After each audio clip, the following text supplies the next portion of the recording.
lead for UNDP's Food and Agricultural Commodity Systems practice, and I'm your Master of Ceremonies for today. We're going to have a highly interactive time together, so please keep your chat panel open for the best experience. And please share your organization as a start and where you're joining us from in the chat. So if you go to the chat button at the bottom of your screen, just write in your organization, which part of UNDP you're from, and share where you're actually sitting watching us, and that will pop up in the chat. So it'd be great to see that. Now, we'll start with a quick summary of what we'd learned in a decade. So this is palm oil, pineapples, and partnerships. This will be very much a whistle-stop tour through the brief version of the report. But what we can do is send this to you, and I'm just talking to you now because I now can't find the shared screen I'm looking for. So let me just do another bit of fiddling here. Back to shared screen. It's always good to get these things out of the way first, and then the rest of the program runs perfectly. Here we are. So this is a whistle-stop tour of our web-based summary of palm oil, pineapples, and partnerships. And don't worry as we rush through this, because we'll send the web link to you in a follow-up email, and then you can take a closer look in your own time. So what's our mission? Well, we help address the sustainability challenge of highly traded commodities by supporting governments to take the lead in creating national environments where sustainable commodity sectors can grow. And that's made up of a whole load of different factors, which we've summarized here as strengthening stakeholder collaboration, changing mindsets, working systemically, promoting gender balance, promoting transparency, accountability, and good governance as drivers of success. So that's the sort of underpinning architecture of what we do. Here's the map of where we work. And you'll see there that there are 13 countries that we've worked in over the past decade, 8 agricultural commodities, cacao, palm oil, pineapple, coffee, cashmere, beef, soy, as well as fisheries. And it's all about progress and impact. And here are some pretty impressive numbers that you'll see in the full report. We'll send you the link to that as well after this event. 16 national commodity platforms, 15 subnational commodity and dialogue platforms, 10 national action plans and 8 subnational action plans, which put into action the things that our stakeholders have agreed amongst themselves. Stakeholders including 36 financial institutions, 140 companies, 26 NGOs and civil society organizations, a total of 559 organizations when we added it all up. Policy reform is at the heart of what we do, so 16 policies adopted and or legalized around commodity production, and 4 policies around forest and ocean conservation. And of course, what we're talking about here is managing the landscape more effectively. There are 22 landscapes that are looked after in our projects, landscapes and seascapes, 355,000 hectares of land in commodity producing landscapes being looked after better. Over the 10 years, we've learnt at least 10 things, but we put them together into a quick summary, which we'll be discussing later on in this session. Number 1, get all of the stakeholders in the room. Number 2, ensure a sense shared of purpose. Patience is essential. These things take time. Funding has to be flexible. Collaboration, if it's true and deep, is a step up from dialogue. It's not just talking, it's getting together and working together. Systems operate at multiple geographical jurisdictional scales, so it's not enough just to get it right at the national scale. You must do that at every appropriate jurisdictional scales and have it all dovetail together. Systems can be approached at 3 levels. We're probably familiar with the global supply chains and the national level. There's also the individual level, which we also have to work at. Human nature will rush to what needs to be done, but we also have to focus on the how and the who. Complex challenges can't be solved through conventional problem solving. It's pretty much what Einstein told us a couple of 100 years ago. So we have to bring diverse perspectives together from right across the sector. And there's that thought of I and we need to change rather than just they need to change. Change is something that is in ourselves, not just somewhere over there that we work with. We'll return to those 10 things later during our session today. We take a systemic approach. That means complex and messy problems that have a multitude of interactions. So we have to work hard to bring everybody together to work on that basis. And we do that through multi-stakeholder collaboration for systemic change. There's black and white collaboration that you see on the left, people asleep around a table thinking about when they're going to catch their next plane. Or there's full color collaboration like you see on the right, changing ways of perceiving, transforming, creating previously unimaginable possibilities. So deep collaboration on the right, collaboration in inverted commas on the left. We're obviously trying to get to the right-hand side of that diagram. And we've evolved what we do. We're publishing now a guide to effective collaborative action, which is evolved from what we've been doing over the last 10 years, working more with emergence, less with predefined outcomes, paying more attention to the leadership of change processes, and paying more attention to how we as individuals show up in the room. It's how we do it as well as what we do that's important. We'll hear more about that towards the end of our session today. A quick romp through our countries, 15 achievements in 15 countries. Well, in palm oil, we work in Indonesia, in Liberia, in Papua New Guinea, beef and soy together in Paraguay, soy in Brazil, cocoa in Ghana, Dominican Republic and Cote d'Ivoire, coffee in Peru, and in fisheries, Costa Rica, Ecuador, and the Philippines. Cashmere, we're working there in Mongolia, and in pineapple, a program was run in Costa Rica. We strengthen systems to make them more effective. How do we do that? We do that through tackling deforestation, by making farmer support systems better, by working for policy reform, landscape management, and learning through sharing. Tackling deforestation is right at the center of the Good Growth Partnership, convening a wide range of stakeholders and initiatives for the soy, beef, and palm oil supply chains. From commitment to action, helped Colombia, Peru, and Ecuador work out how to get their governments and companies to accelerate a reduction in deforestation. Farmer support systems using multi-stakeholder collaboration for systemic change to bring the farmers into the teaching and the improvement that comes for them. Policy reform, helping policy heads in government with targeted scenario analysis, presenting them with different options, value beyond value chains, including companies in the private sector in working with governments. Landscape management is difficult, so we have causality assessment for landscape interventions, working out which of the things you do actually have an effect. Root cause analysis, getting to the very root causes of the things that we're trying to change, and a land use change monitoring tool for productive landscapes, making sure that the changes that do happen in forests are those that are legally required. Learning through sharing, we get together through the Green Commodities Community, a digital platform where we're all gathering together, and the Good Growth Conference, an immersive learning experience that happens every 2 years. And we're including individuals in the way that change happens, in systemic change, with the Conscious Food Systems Alliance, looking at consciousness-driven sustainability. So, what of the future? Well, we look forward to the future of systems change by looking at Delano-Meadows' leverage points. And we look to the future by going back to 1999, when she first came up with this insight into the way that systems change. You'll see it's a gigantic seesaw. And the more we can operate at the right-hand side with mindsets and paradigms and changing the goals of the system, rather than down at the left-hand side with physical events and the patterns of behavior, the more the system will change. And that's the movement we're trying to engender as we go into the future. There's the report on the left-hand side, palm oil, pineapples, and partnerships. We'll send you the link to that at the end of our session, and you'll be able to look in more detail at some of the conclusions that I've skimmed through in this last few minutes. Now it's time to hand over to Andrew Bavanik, UNDP's Global Head for Food and Agricultural Commodity Systems. Andrew, it's over to you.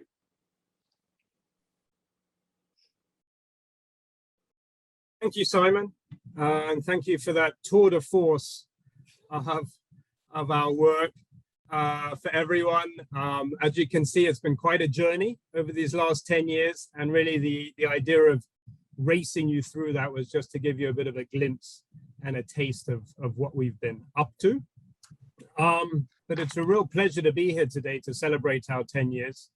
And I want to thank you all for joining us, both today and during different moments of those 10 years in different countries and in different ways. But you've all played a meaningful role in what we've managed to achieve.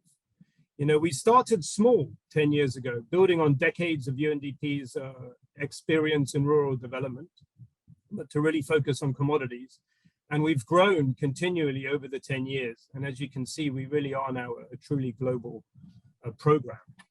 I want to really give a big thank you to the amazing team at Green Commodities Program, who are the engines behind our success. And as you've seen, we have had a few successes along the way. We do work as UNDP. Our main counterparts are national governments, and we are working to support most key commodity producing countries and their governments. And as you've seen, what we're trying to do is really help them not try to just carry out reform by themselves, but in an inclusive and participatory manner with all the stakeholders working around commodities. And that we have helped governments set up 16 national commodity platforms to try to behave and act and decide and make plans in a different way so that solutions are owned by all the stakeholders in the countries. And then, supporting that through working in over 20 landscapes and seascapes. So really also getting our boots on the ground and working to change practice on the ground as well. And doing this with and through UNDP's global network of countries and projects and portfolios, we really have managed to influence and leverage hundreds of millions of dollars in technical assistance that UNDP brings to this field. We started 10 years ago really looking at supply chains. And as you've seen in the tour de force, we've evolved our learning, our thinking, and how we work to really try to embrace and tackle the entire commodity system. It's been working with our partners, with governments, companies, farmer organizations, that we have begun to realize the serious challenges we all face to collectively shift these systems. They really are big, and we see it every day in the world. And I think almost the most important thing we can offer you all is that we remain committed to facing these challenges head on. We're not trying to just pick a piece of the puzzle that we can tackle. We want to figure out with you all how we can make meaningful, structural, and systemic change, because we need to come together to change business as usual. And that's why today is not just about looking into the past, but also looking to the next 10 years and to think through how we can play our small, but hopefully strategic part in really changing the trajectory of the planet as we head forward into this critical decade. And so in helping me explore our past and our future, I want to welcome two very close colleagues and friends to join me now. We've been through a lot, and it's my pleasure to bring into a discussion we'll hold now Martin Peter, Deputy Head of Trade Promotion for the Swiss State Secretariat for Economic Affairs, otherwise known as SECO, and Christine McGrath, Vice President and Chief of Global Impact, Sustainability and Wellbeing at Mondelez International. So welcome. Do we have Martin and Christine with us? There we go. Excellent. Nice to see you guys. Thank you so much for joining. So this, you can come off mute. The idea is really that this is, it's not really a panel. I do have a couple questions to prompt you, but feel free, as always, to just speak freely and spontaneously. And I think we have just over 10 minutes to have a little discussion. But, both of you have been part of our journey at GCP for I think, probably the whole 10 years, or practically the whole 10 years in very meaningful ways. And it's interesting, I do remember, I think we met because of cocoa. I was when we were organizing this, Christine, Chris, I was remembering that I was at a Mondelez Cocoa Life advisory meeting in Zurich at the same time as a WCF Cocoa Partnerships meeting. So I went to that, and SECO was putting on an event, and one thing led to another, and I went and met Martin and his colleagues at SECO, which started our journey together. So it was a nice little coincidence there. But maybe let's put some questions to you guys, maybe both of you, and maybe we'll start with Martin, and then Chris, you can join in. What are the main commodities that you are trying to tackle and are priorities for you? And why did you look to GCP to help, to partner with you and to help join you in your mission and objectives to try to tackle these commodities?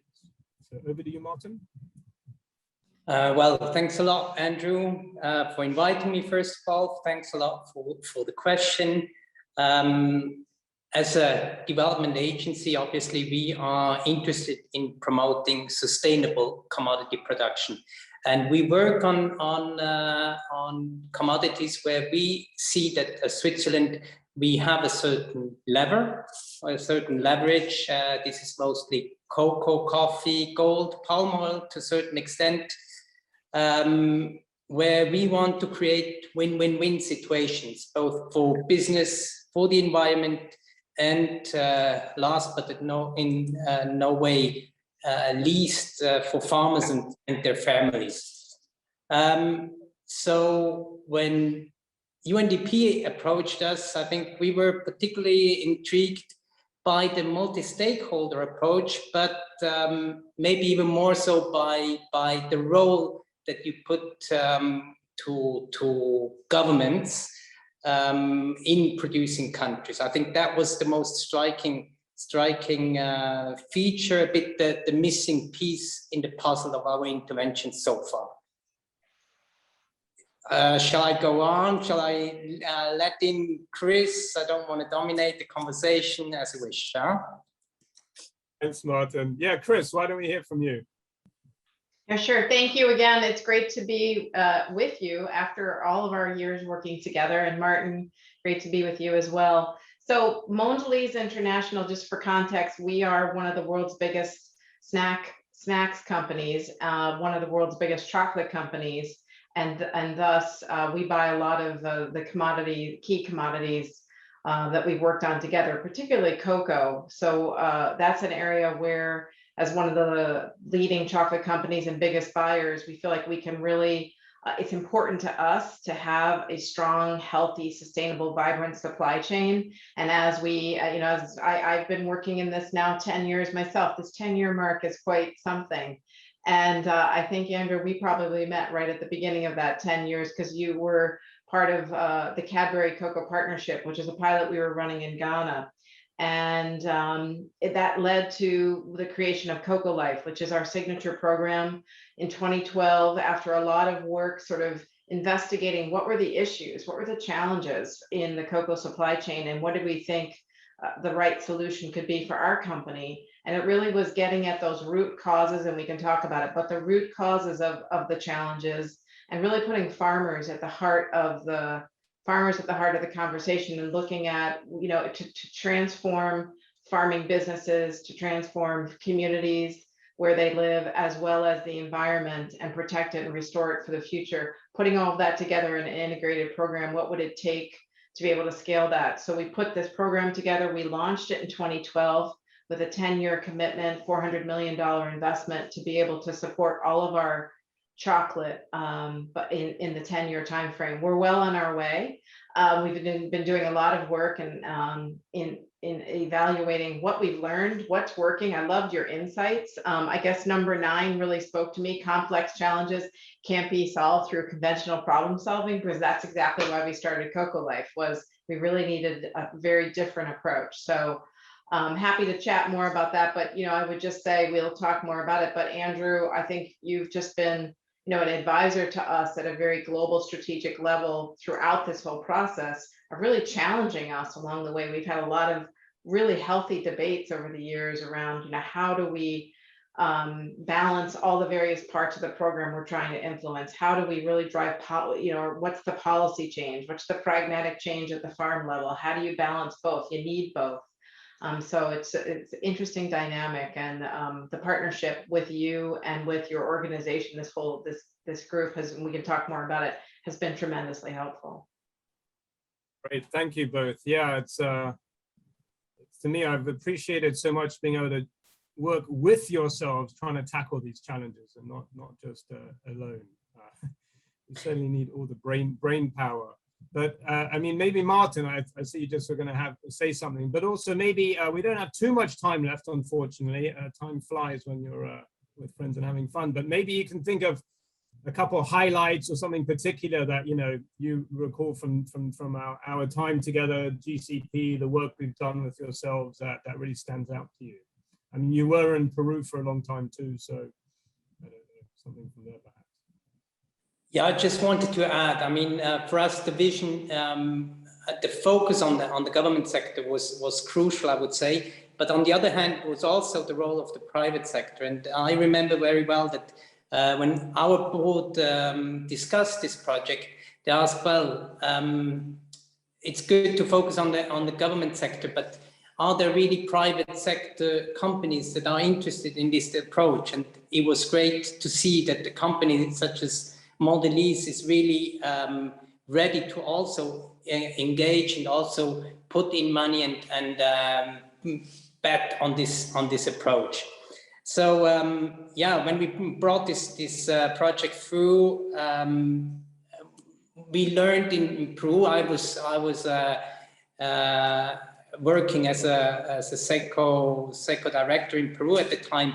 We saw that collaboration in the way that the program had proposed it was not that easy. I mean, the program introduced a way of engaging with different stakeholders, put the government in a sort in the lead. And this was not probably a way of doing things that these governments and other stakeholders in the countries were used to at that moment. So it took a lot of time to establish the trust that Chris has already mentioned, one of the insights. It took a lot of work and time to establish a joint vision and work on an action plan. So we needed a lot of patience, but we were quite sure that this patience was well worth having, because once that change happens on such a solid ground, it will be stronger, it will be a larger scale, and will be longer lasting. And that's what we're now slowly seeing in the case of Peru. Great, thank you, Martin. And maybe quickly, Obi, do you, Chris, any highlights? Sure. Yeah, I would point to a couple things, particularly in Cote d'Ivoire and Ghana, where that's the heart of our program. It's the heart of where we source our cocoa from, and it's the heart of the cocoa industry. And you have been instrumental. So just for context, we sort of grew up in Ghana with Cadbury and our cocoa program, and we were new to Cote d'Ivoire, and UNDP were instrumental in helping to, again, build that trust, as you said, Martin, and help us when we were starting in the early days of the Cocoa Forest Initiative, which is an industry platform on really tackling deforestation in partnership with the governments. And we wanted to get, I'm looking at your insight number 5, going to true collaboration, step up from dialogue. You at UNDP were instrumental in helping to really to consult, to be the ones that came in and sort of established trust, helped us to have a real consultative dialogue and really move from dialogue to a program and an MOU. And that has resulted in really a climate strategy for Cocoa Life that runs right through the program, with really measurable KPIs that we report on every year, innovative new approaches, et cetera. So in Ghana, other examples, helping us connect with different ministries like the forestry ministry, helping us to register trees. So from the pragmatic, practical to the very high-end strategic, you've been helpful in us working, I would say, working with governments in more than just having a conversation, and truly trying to move things forward together. Well, that's so good to hear, because that's certainly what we try to do across the board. Unfortunately, our time is already up. As I said, time really flies, but I know when you're with friends, but I think this to me is just, I think also sums up a bit about our philosophy and approach. And Simon said it in the 3 levels of systems change. We can try to introduce or encourage and catalyze support at these big structural, structural change, policy reform, etc. But for me, it's also important it comes down to the individual level, and the connection that I and the team have had with both of you and your colleagues and your teams. I think this is the way forward in development, breaking down the institutional boundaries, whether it's SECO or Mondelez or UNDP. The fact is we're all working together in a true spirit of comradeship and friendship, and trying to figure this out. And the more people we can bring on in this manner, I think it's how we start the movement and make change in our little way. So I'm truly grateful for our friendships and our professional relationships, and thank you so much for joining us. And my next question would have been about the next 10 years, but I suppose we'll have to do that offline. And I certainly hope we'll be working together for many years to come. So thank you for joining us. Thank you so much. Back to you. Thank you. Thank you, Andrew. Thank you, Martin. Thank you, Christine.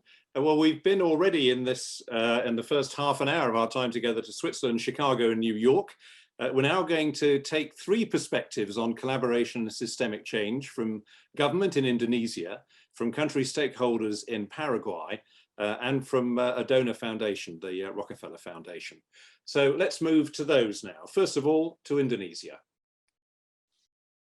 Ladies and gentlemen, good morning, good afternoon, and good evening, all the participants around the globe. Thank you for inviting me to speak at this precious moment. I would like to congratulate the Green Commodity Program of the UNDP on its 10 years journey to promote sustainable commodities development in some countries, including for palm oil in Indonesia. As Deputy Minister in the Coordinating Ministry of Economic Affairs, it's my role to bring together all stakeholders in the National Action Plan for Sustainable Palm Oil. Here in Indonesia, we are proud of the progress we are making in sustainable palm oil. And the UNDP Green Commodities Program has been such an important part of that progress. UNDP has worked very effectively in partnership with the government of Indonesia since 2010. The adoption by the Indonesian government of a National Action Plan on Sustainable Palm Oil, or called NAP-SPO, collaboratively developed by the Forum for Sustainable Palm Oil of Indonesia, we call FOXB, marked an essential milestone in this journey. The forum was set up by the support of UNDP to bring all stakeholders together around a common plan of action. Using UNDP's platform methodology that have proven to be effective in bringing the stakeholders together. Ladies and gentlemen, transforming a vital economic sector like palm oil in Indonesia is a hugely complex task. The government of Indonesia realized that creating partnership and collaboration with other parties are a strategic approach in addressing the complex challenges of sustainable palm oil development. Not only did we have to bring together stakeholders at national level from government, the private sectors, smallholders, farmers, and civil society, but we also had to do the same at every geographical level, from the district and the provincial level. So in addition to the horizontal collaboration, we have to achieve vertical collaboration from one level of geography to the next. We see UNDP as a trusted and natural partner in this journey. Therefore, we are keen to nurture our collaboration with UNDP for many years to come. Furthermore, all the government departments and ministries need to come together to prevent working in isolation from one another, since they they all have a part to play in transforming palm oil. In the presidential instruction, there are 40 ministries that needed to be included in the implementation. Therefore, not only the Ministry of Agriculture working alone, but the other ministry, such as mine, also working in the implementation of the NAP SPO. UNDP has brought in their expertise in supporting our work in the coordinating among the ministries through facilitating the formation and strengthening the national implementation team and the secretariat of NAP SPO. Besides supporting of the National Action Plan, UNDP has been supporting specific policy processes that strengthen the enabling environment for sustainable palm oil at national and sub-national level. Spatial plans and other regulations have been developed at provincial and district level to ensure the protection of high conservation value, or we call HCV, and high carbon stock, and we call HCS areas. We've introduced regulation on community plantation development and corporate social responsibility, and policies to improve traceability and smallholder capacity building have been developed and approved with support from GCP. These interventions have contributed to the protection of more than 100,000 hectares of HCV and HCS ecosystems within palm oil landscape. The impact are significant, but the path to achieve them is difficult to navigate. It has been a great help to have UNDP alongside us as we set our course to set sustainable palm oil. Now, we are looking forward to going with UNDP and FAO into the follower program where we will cover a broader range of crops. Thank you.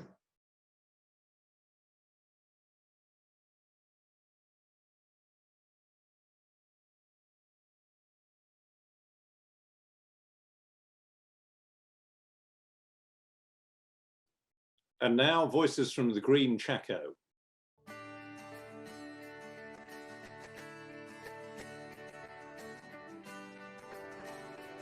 Que todo espacio donde se da oportunidad a pueblos indígenas es importante. Así nosotros y nosotras las mujeres, ¿verdad? Aprendemos, escuchamos la visión de otros sectores y también nos damos cuenta dónde estamos y qué necesitamos, hacia dónde queremos ir. Realmente son jornadas muy enriquecedoras. Cada uno plantea la problemática, se analiza la causa raíz, se proponen acciones concretas para poder abordar todos los objetivos y poder de esa manera lograr un mejor desempeño social, económico y sustentable de la soja. Destaco que es un plan de acción que se elabora y que surge de los propios, de la propia gente que necesita, va a tener un buen término, porque se está recabando información real, información de quienes realmente necesitan acciones específicas en este ámbito. Entonces, valoro muchísimo este tipo de talleres que se realizan con participación de la gente que realmente necesita. Somos un país productor de commodities, desde el agua hasta los alimentos y los granos. Entonces, somos exportadores y dependemos de estos commodities para desarrollarnos. Y también de estos commodities, la productividad de estos commodities depende de cuán inteligentes somos en la utilización de los recursos naturales.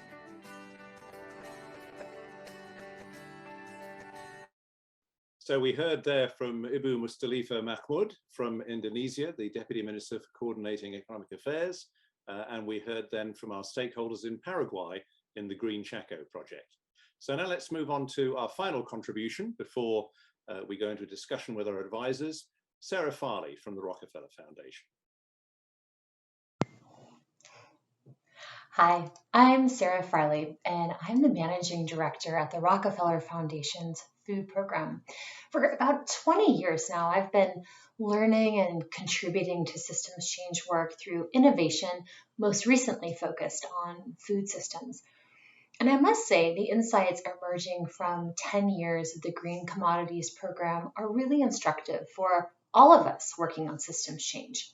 For my own part, I've engaged fellow policymakers and funders, researchers who really crave to work more systemically. In fact, 10 months ago, I co-hosted a frank conversation on systems, as we called it, with senior decision makers in philanthropy and development on this very topic.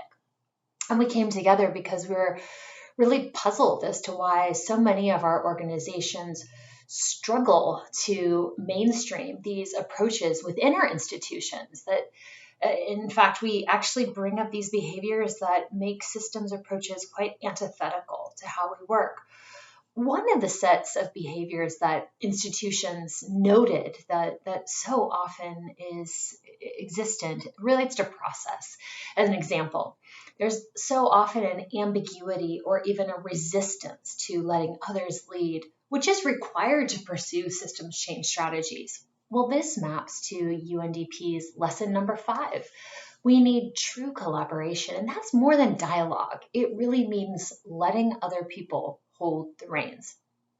Another set of challenges noted by participants at our frank conversation relates to cognitions and attitudes. For example, so often in our institutions, we have this impatience and a bias for action that really legitimizes shortcutting, less clear, less obvious, or difficult to attribute actions of organizations that might otherwise contribute to systems change. Well, this maps to UNDP's lesson number 8. Humans so often shortcut the how and the who in favor of the what. But how we work across silos, inclusively in a human-centered way, that makes all the difference in terms of getting to lasting results. And another set of challenges to working systemically relates to values. Participants in our frank conversation on systems acknowledge the central importance of values for local ownership, for trust, for democratized power structures, and for inclusion of diverse voices. However, they also voice concern that popular systems change verbiage often is taken up by organizations without actually shifting away from the common business values of urgency and measurement and control. Well, this maps to UNDP's lesson number 10. Instead of looking at the values we each contribute as individuals to our respective organizational cultures, too often, we're looking at the other and seeking to change other groups' behaviors and mindsets. Development and systems change, it requires a collective shift, a shift in consciousness, and that starts with recognizing the oneness of humanity and our interconnection to one another. Across these domains of process and values, it's clear that funders and development organizations, we are posing a number of barriers to applying systems thinking to our work. And these barriers thwart our achievement of the SDGs because they impact not just what is funded, but the process itself of co-creation, of implementation, and learning that makes the difference between effective and ineffective development. I think there's hope, however, and there's a new orientation to this work, namely systems leadership that absolutely can light the way forward. I am so excited to see the Green Commodities Program really embrace systems leadership. And, systems leadership is not an individualistic form of leadership. It is a collective undertaking in which multiple actors and communities connect together to deploy various levers for systems change. I think in particular, initiatives like COFSA at UNDP are really instructive to take a closer look at. COFSA is offering a space for revelation and integration between the inner work and the outer work of systems change. And it's a wonderful example of the kind of integrative approach and systems leadership that I hope we can all replicate in the next 10 years and beyond. And it is through systems leadership that all of us and all of our organizations can most authentically contribute to a more nourishing, regenerative, and equitable future. Thank you so much for having me join you today.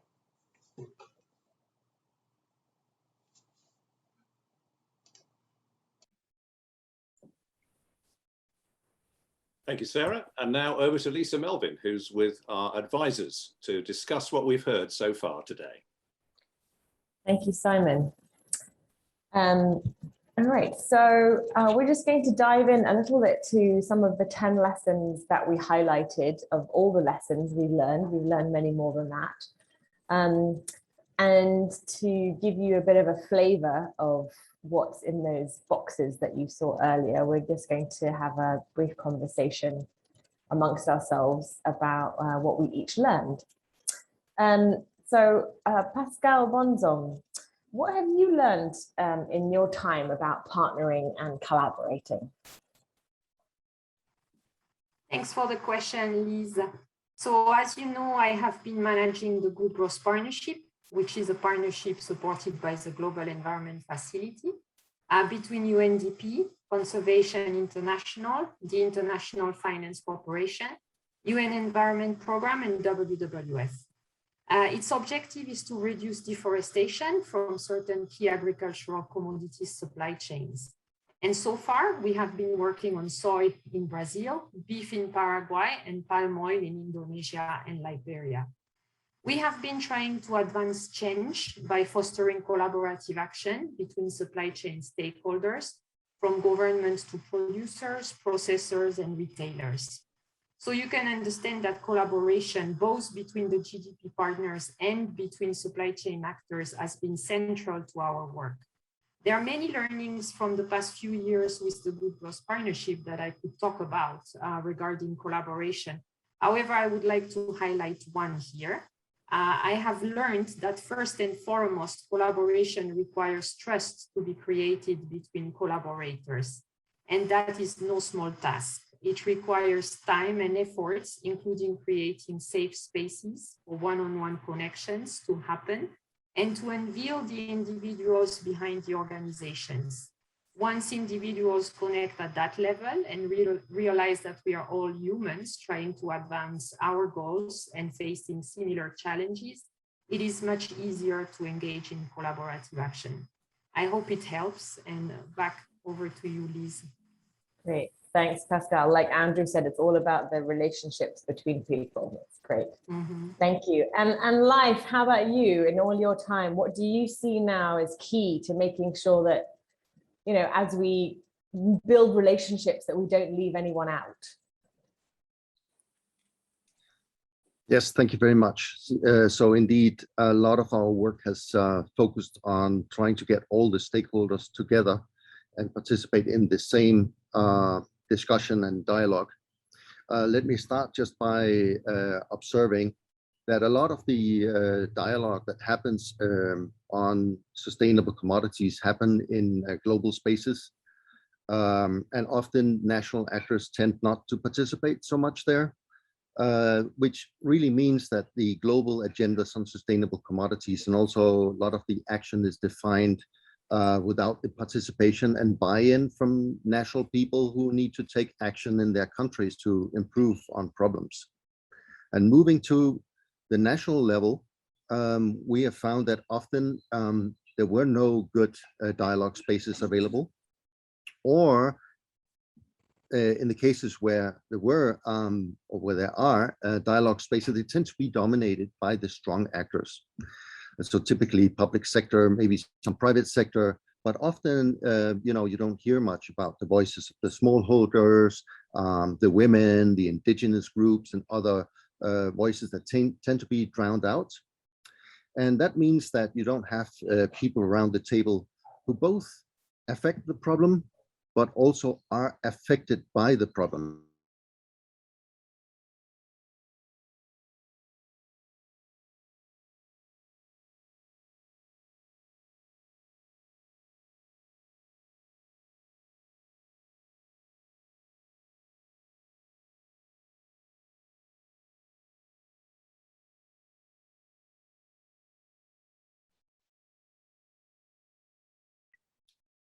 We're back. Like you were saying. I was just finding myself in a breakout room suddenly, but Yes. I'm almost done. So I got the point. So just to wrap up, a lot of our work has focused on getting these voices heard. First, to get them to participate, which is a challenge in itself. Sometimes we've been bussing in people or having subnational events, and now virtually. Sometimes it could be easier to get voices represented virtually, but some of the weaker actors don't necessarily have access to high-speed internet. The other thing is that we've had to work a lot on getting on using methodologies and tools that allow these voices to be heard and actually be an active part in the dialogues. So I'll stop there. Great, thanks very much, Lai. Yeah, inclusion takes a lot of attention and time, I think, to include those people who have less power in the system. Appreciate your inputs. Christina, how about you? You know, we know that trying to include relevant voices, especially marginalized voices, is key. What about the different levels of system that we can work in, especially geographically? I mean, that's one of the main takeaways I've had, not only reading the report and the 10 years experience that the Green Commodities Programme have had, but from nearly 30 years of working in this space. Very often we tend to be very comfortable in the area that we know, the community that we're working with. Maybe we're aware of the national policies that are impacting on the farmers and the communities that we're trying to engage with, but how does that translate really down to field level, to jurisdictional level? And who then do we need to engage there that will have an impact and an influence on the work that we're trying to do? Who's controlling the budgets? Who else do we need to bring to that dialogue? We might have engaged with the Ministry of Agriculture at a national level, but who's the representative at the district or provincial level that really has a power and the influence and can come into the dialogues and the discussions and the work that we're trying to do? We heard from the Vice Minister earlier, vertical collaboration is really important. I think that's also another way of looking at this. How do we collaborate across the different systems, but how do we recognize all those different systems as well? And it was great to hear Chris from Mondelez as well also recognize that UNDP has been instrumental in trying to identify, who do we need to bring into those discussions at the different levels. So yeah, a key takeaway from me was don't only look at the area or the sphere that you're involved in, but look more broadly at the different levels that we need to be working with and trying to influence. Right, being conscious about our system boundaries and how we define them sounds very important. Thank you. And Charlie, could you wrap us up before we invite everyone else on this call to this conversation? In your experience, like how do we bring all of this together, this like relationship building, the different system boundaries, and including people? How might we bring all of that together? Well, I think an essential and highly undervalued skill or art is this process of convening the system and holding space and seeing ourselves as in the international development community as people who can have the role and the legitimacy to convene stakeholders, but then to facilitate them to collaborate to identify and solve their own problems. And therefore, the key skill there is really in what we call the how of change. So it's the ability to, it's an understanding of how change happens, and it's a skillfulness in facilitating sort of collaborative innovation approaches to change. And in fact, I think what we see in the international development community is much more expertise on the what of change. There's a lot of technical expertise on what's the nature of the problem, what are the type of policy changes we need, what are the type of tools we need, so more technical interventions. But it's not through a lack of understanding the what that things aren't changing. The reason things aren't changing is really a lack of skillfulness in the how. And in the international development community, I don't see a lot of that expertise. I think that's a critical thing for us to address, is really building capability and sophistication in terms of how we facilitate change. And that's the way that you deliver the what. Mm-hmm. Perfect. Thank you very much. That's potent and invites some reflections. And we want to also give everybody on this session with us time to contribute in the spirit of collaboration. So in a minute, we're going to move into some groups, and what we're inviting you to have a conversation about is what is it that we collectively as a community here on this call, but also globally as a community, need to do differently to transform commodities. We've put that question in the chat for you. And really, we're going to move you into some groups in a moment. So you'll see a thing that says join breakout room, or you'll get put into a breakout room, and you will have a moderator host with you. It will be one of us advisors that you just heard on the call. And really, we just want to, give an opportunity to share as many ideas as possible from everybody in the room. So we're going to facilitate it to support that happening. And, please feel free to differ in your views and speak up when we invite you to. So when you're ready, we can move into groups. The processes that create the connectivity, building the trusted relationships that we need, and the inner conditions of the people we're working with. And so working at that intersection of individual, collective, and system transformation is, we believe, the sweet spot to accelerate our impact towards the SDGs. And really, it's about, for us, building system leadership capacity, embracing a system mindset, exploring complexity, and facilitating co-creation. So to do this effectively, we want to focus on 3 integrated pillars of work stream for the next coming years. If you can put the next slide.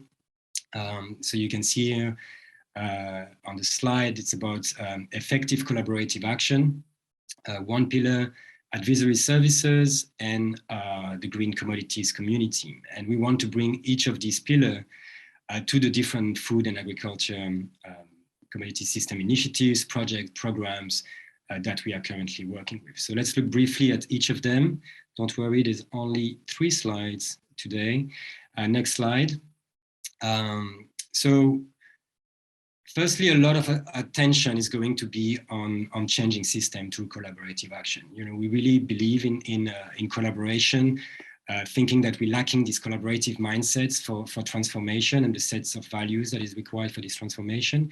So in the next 5 years, we aim to support 30 collaborative action initiatives and projects through mobilizing funds, engaging stakeholders, generating a strong evidence based on, bringing that way of thinking around system thinking, collaboration, and basically continuing a role of a neutral facilitator, convener, network builder on a range of platform and dialogue. And to achieve this, we are just releasing as we speak a new guide for effective collaborative action, which is an upgraded methodology that takes into account the things that we are discussing today. So this guide provides a mix of processes, skills buildings, and tools tailored for food and agriculture system transformation. So it's a guide about deepening how do we collaborate, and that supports working more systemically. You can see, for example, on that slide that we are putting emphasis on some essential practices, what we call essential practices, such as building system leadership capacity. As you've heard from Sarah from the Rockefeller Foundation, we believe that's quite important. Working with power, equity, inclusiveness, representation, working through conflict. We are scared to talk about the big elephant in the room, so how do we bring that to the table? And effective collaboration. But at the center of that, you need effective facilitation. So the guide is also a lot about how do you have a strong backbone support structure that can facilitate those processes of change. And I think we are running late on the agenda, so I'm not going to provide you too much details on the guide.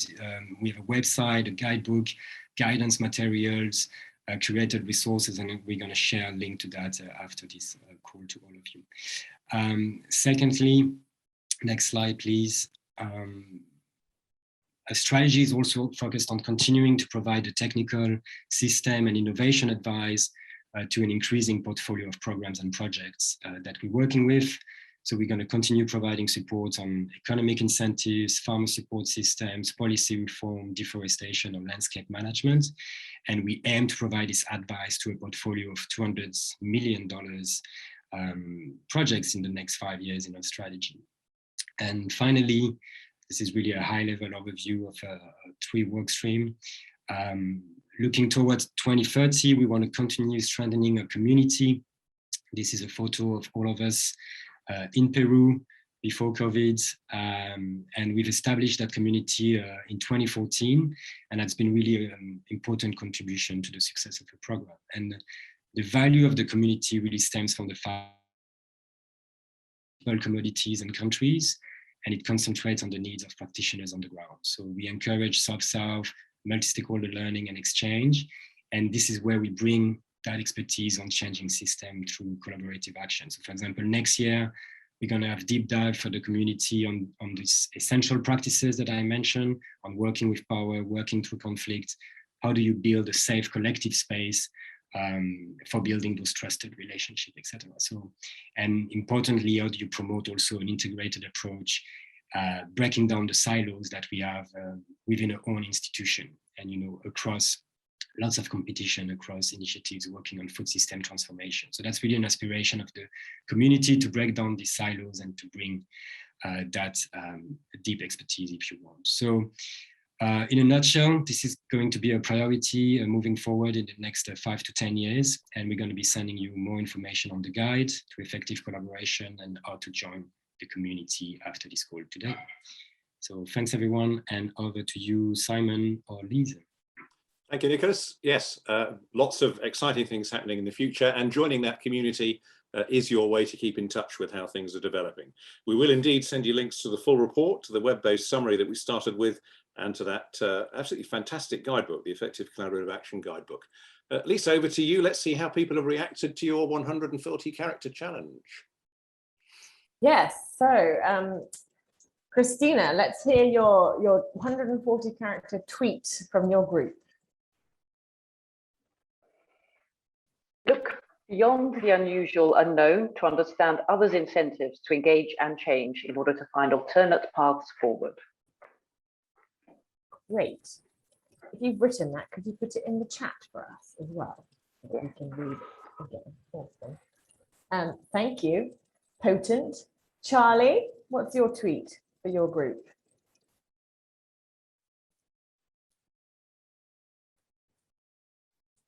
Oh, you're on mute, Charlie. Prices should reflect true costs rather than externalizing social and environmental costs onto society. Hashtag change the rules of the game. Great. I love that you included a hashtag. This is brilliant. Pascal, how about yours? We have a great one. Wait till you see it written. It's way better than the way I'm going to deliver it. What is needed to transform commodities? Awareness, farmer-centered vision, incentives, cross-sector collaboration, and deeper connections. 130 characters. Wow. Yeah, we should have had a competition about whose was shortest. Thank you so much. And Life, your group? Yes, I have focus on better processes, not only end goal. New solutions require new partnerships. Building trust takes time. How to get mainstream involved. Brilliant. Thank you for that. Sounds like very rich discussions in the group. Could you put that in the chat as well, please, Life? And from my group, we have vested interests and political cycles are hurdles to systems change. Changing our values through experience is key. We change through relationship and practice. So I'm going to put that in the chat as well. So there are our tweets, Simon. I don't know if you're going to do anything with them, but they seem pretty comprehensive and also quite deep at the same time. So good job, everyone. Good job. Sounds like good conversations. Well, I hate to be obvious, but I think we're going to tweet them. So put those out on the UNDP GCP tweet. I would actually like to just make one tiny complaint, which is that when we were rehearsing this, I thought we said you were going to act out the emojis as well. But anyway, we can leave that to one side. It will be tweeted later on. Well, we're nearly at the end of our time together, everybody. So it's time to hand over now to Andrew Bavarnik, who's then going to hand over to Director of Nature, Climate and Energy. So Andrew, over to you to bring us to a logical conclusion. Okay, thank you. I'm not sure about a logical conclusion, but really just to extend my thanks to all of you. It's been a lot of discussion today, so I don't want to add too much more to it, but thank you all for participating today and in our journey over the last 10 years. And a big thank you to the team. You've all seen many of our senior advisors and many more participated to make today happen. And really it's everyone in the GCP team who is driving forward all of our work on a daily basis and impact. So thanks to all of you. It's a privilege for me to work with all of you.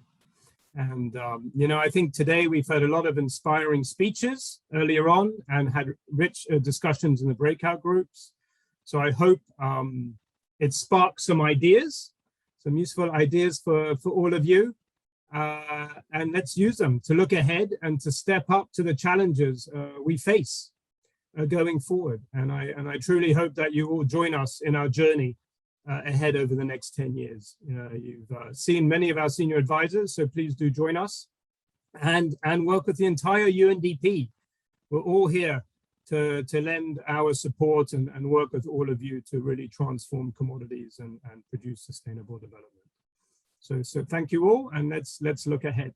And with that, I have a real pleasure to hand over to my friend and colleague and boss, Pradeep Kurakulu Surya, who is the Director of Nature, Climate and Energy, and has shown such leadership in this space in actually creating UNDP's first global practice on food and agricultural commodity systems, within which GCP now sits. So Pradeep, it's a pleasure, and over to you to wrap us up.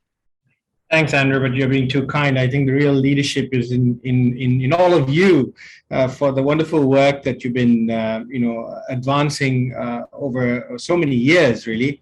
And we have to continue with this. You know, I was feeling pretty down yesterday when I looked at the UNEP gap production gap report to find the latest, conclusions that, based on current investments of governments, we're looking at fossil fuel use increasing by more than 200% over the next 8 years. And I just kept looking at my kids. I'm like, this is just completely and utterly nuts. But then I also realized, and then I think this morning I woke up and listening to all of you, it gave me a little bit of hope that, we're not giving up on this fight. And we really have to keep going. And in fact, I really also appreciate Nicola and reminding me that despite all of these challenges, we have seen success. The question now is really, how do we scale that up? And we know what these ingredients are that need to be brought together. We know the economic system as it is currently defined is a little bit of a challenge to try and advance things in the direction that we needed to.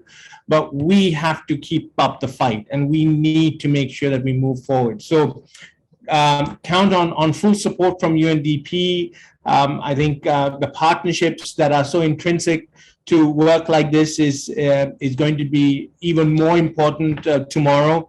And I'm so glad to see so many of them coalesce around the conversation today, because we really do need to band together and really ensure that the power of the collective at the end of the day really bears the fruits that we need it to.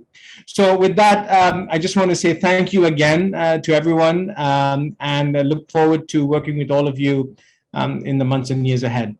Thank you very much.